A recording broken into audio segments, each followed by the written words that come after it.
सभी को नमस्ते। मेरा नाम नीरज अत्री है और आज के इस वीडियो में आप सबका स्वागत है। जैसा कि आप जानते हैं कि इस श्रृंखला में हम हमारे देश में जो छद्म इतिहासकार हैं और जो छद्म इतिहास है उसको एक्सपोज कर रहे हैं, और इस इतिहास के जो स्पोक्स पर्सन हैं, उनके जो वक्ता हैं, वो फैज़ान मुस्तफ़ा जैसे बहुत सारे तथाकथित बुद्धिजीवी हैं। तो यहाँ पर मैं केवल फैज़ान मुस्तफ़ा की चर्चा नहीं कर रहा हूँ, हम सारे के सारे इस तरह के छद्म इतिहासकारों को इस श्रृंखला में समझने का प्रयास कर रहे हैं। फैज़ान मुस्तफ़ा केवल एक नाम है उनमें। आज मैं जिसकी चर्चा करने वाला हूँ, इनका नाम है द्विजेंद्र नाथ झा, DN झा कहते हैं इन्हें, और इन्हें बड़ा ही एक विख्यात इतिहासकार माना जाता है। हमारे देश में एक पत्रकार रहे हैं श्री अरुण शौरी जी, जिन्होंने बड़ी निर्भीकता से पत्रकारिता की थी, और उन्होंने एक पुस्तक लिखी है। ये पुस्तक है एमिनेंट हिस्टोरियंस। यदि आप हमारे देश में छद्म इतिहास और छद्म इतिहासकारों को जानना चाहते हैं तो ये पुस्तक आपके लिए अनिवार्य है कि आप इसे पढ़ें। इसमें इन्होंने इस द्विजेंद्र नाथ झा को भी पूरी तरह से निर्वस्त्र किया है कि किस प्रकार से ये छद्म इतिहास पेश करता है और इतिहास के नाम पर अपनी विकृत विचारधारा को प्रस्तुत करता है। फैज़ान मुस्तफ़ा ने भी इसका नाम लेकर हमें 2-3 जगह पर उदाहरण देने की कोशिश की है, तो पहले आप उसे सुन लीजिए। Khajuraho, Ghantai temple appears to have been built on the remains of Buddhist monument in the 9th and 10th centuries by the Jainas. Ghantai temple appears to have been built, कि ऐसा लगता है कि ऐसा हुआ होगा। Who may have had the strong presence in the region. By Jainas who may have had, कि जिन्होंने ऐसा किया हो सकता है। Chinese pilgrim फाहियान, वो इंडिया में आ रहा है 5th सेंचुरी में, गुप्ता पीरियड के जमाने में। उसने भी ये लिखी बात कि Brahmin seem to have appropriated a Kushan Buddhist site where a temple with Ramayana panel was constructed during the Gupta period. Brahmins seem to have appropriated, यानी कि यहाँ पर भी तुक्का है कि ऐसा हो सकता, ऐसा लगता है कि उन्होंने किया था, लेकिन ऐतिहासिक तथ्य नहीं है। पर क्योंकि DN झा है, द्विजेंद्र नाथ झा है, इसलिए इस तरह की तुक्केबाजियों को इतिहास का रूप दे दिया जाता है। अब इसे विस्तार से समझ के देखते हैं। DN झा, उन्होंने लिखा कि साहब अर्ली एविडेंस है परसिक्यूशन ऑफ शर्मनाज यानी Buddhist, and it comes from post Mauryan period and it is recorded in Buddhist text. तो इसका कहना है कि अर्ली एविडेंस है परसिक्यूशन ऑफ शर्मनाज का, यानी बुद्धिस्ट का। अभी इसकी फेवरेट लाइन है कि हमारे देश में जो बुद्धिस्ट थे उनको हिंदुओं ने, सनातन धर्मियों ने या ब्राह्मणवादियों ने बहुत परसिक्यूट किया, उन्हें बहुत ज़्यादा प्रताड़ित किया। तो आज हम इसी लाइन को समझने का प्रयास करेंगे। वैसे तो ये बहुत सारे झूठ बोलता है, आज हम इसी पे केंद्रित रखेंगे अपने आप को। एक घटना है सन 2006 की, इंडियन हिस्ट्री कांग्रेस, जिसे हमारे देश में इतिहासकारों का एक सबसे बड़ा समूह माना जाता है, वहाँ पर इसने अपना अध्यक्षीय भाषण दिया था। तो आप कल्पना कर सकते हैं कि इसको कितने उच्च पद पर आसीन करके रखा गया है। और यहाँ पर से इस अध्यक्षीय भाषण में इसने जो बोला था, ये मैं आपके सामने आज पढ़ के बताता हूँ।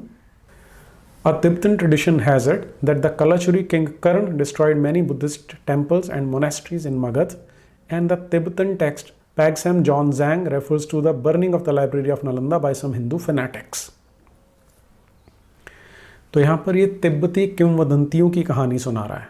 पहली चीज़ तो आपको ये याद रखनी है कि ये जो परंपराएं हैं या किंवदंतियाँ हैं, उनको आम तौर पे आधुनिक या जो अपने आप को वैज्ञानिक इतिहासकार कहने वाले इतिहासकार उन्हें एक्सेप्ट नहीं करते हैं, उन्हें उनका अनुमोदन नहीं करते हैं। लेकिन यदि वो सनातन धर्म के विरोध में जा रही हो तो उनको ऐतिहासिक तथ्य मान लिया जाता है। तो यहाँ पर ये अपने अध्यक्षीय भाषण में ये कह रहा है कि इस प्रकार की एक तिब्बती परंपरा है कि तिब्बत में ऐसी एक किंवदंती है कि हमारे देश में 11वीं सदी में एक राजा था कर्ण नाम का, जिसने बुद्धिस्टों को प्रताड़ित किया था। और फिर एक तिब्बत की एक पुस्तक है पैगसैम जॉनज़ैंग, उसमें ऐसा उल्लेख आता है कि 2 कट्टरपंथी सरफिरे हिंदुओं ने नालंदा जो पुस्तकालय था उसे आग लगा दी थी। ध्यान दीजिए, कट्टर सिरफिरे हिंदू, फैनाटिक हिंदूज लिखा है इसने। तो हम अभी देखने का प्रयास करेंगे कि इसने कहाँ से लिया। इसने अपने उसी अध्यक्षीय भाषण में कहा था कि BNS यादव नाम के एक इतिहासकार हैं जिनकी पुस्तक है society and cultural in northern India in the 12th century, कि इन्होंने उसमें से ये लेके बताया है। अब ये जो यादव वाली पुस्तक है उसमें वास्तविकता में क्या लिखा है, हम पहले उसे भी देख लेते हैं। इसने दो बातें कही। एक तो कालाचुरी राजा जो था 11वीं शताब्दी में, उसने बुद्धिस्टों को प्रताड़ित किया था। इस विषय में यादव अपनी ही किताब में क्या लिखता है उसे देखते हैं। The Tibetan tradition informs us that Kalachuri Karan destroyed many Buddhist temples and monasteries in Magadh. इतना तो ठीक है। उसके बाद उसने जो अगली लाइन लिखी थी वो हमारे लिए अधिक महत्वपूर्ण है। वो क्या है? It is very difficult to say anything as to how far this account may be correct. तो वो कह रहा है कि इसे कहना बहुत ही कठिन है कि इसमें से कितना सच हो सकता है। उसका सीधा सा कारण ये है कि किंवदंती तो है लेकिन उसके कोई भी ऐतिहासिक प्रमाण या साक्ष्य कहीं पर भी उपलब्ध नहीं है, और इस किंवदंती को ये इतिहास के रूप में वहाँ अध्यक्षीय भाषण में अनुमोदन कर रहा है। और दूसरा जो इसने कहा था कि जो तिब्बती टेक्स्ट है पैगसैम जॉनजैंग, उसके बारे में भी यादव ने अपनी पुस्तक में क्या लिखा है उस पर ध्यान दीजिए।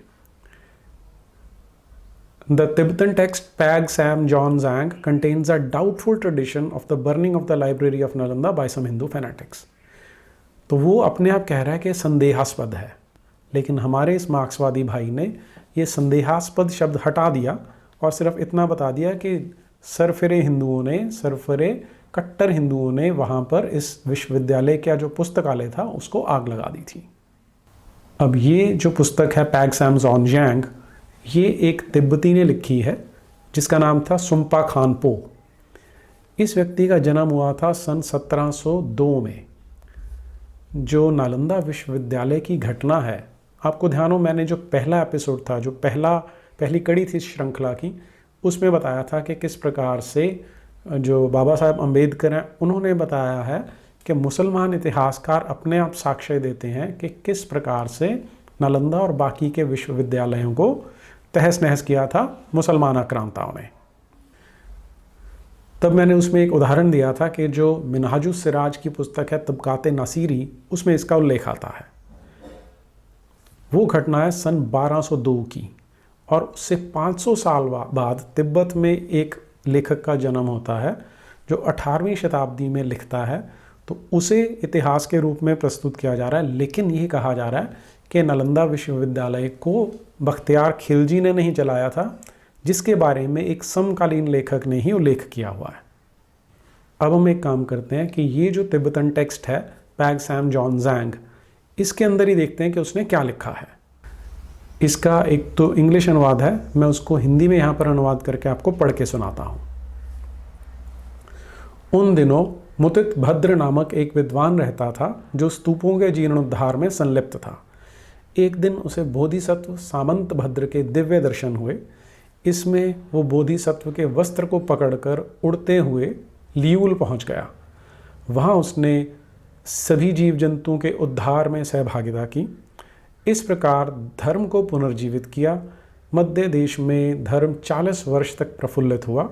उन्हीं दिनों राजा के एक मंत्री काकुत्सित ने नालंदा में एक भवन निर्माण करवाया था।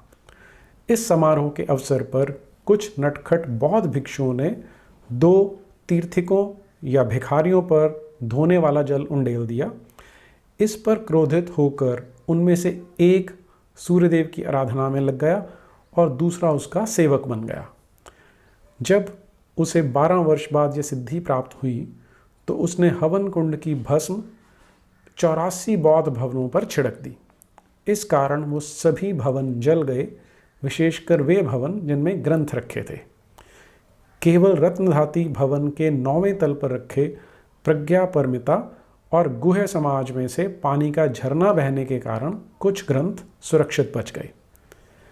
राजा के कोप से डरते हुए दोनों भिखारी उत्तर दिशा में स्थित हसम की ओर भाग गए, लेकिन दोनों बच नहीं सके क्योंकि उन्हें अपने आप प्रकट हुई आग ने भस्म कर दिया।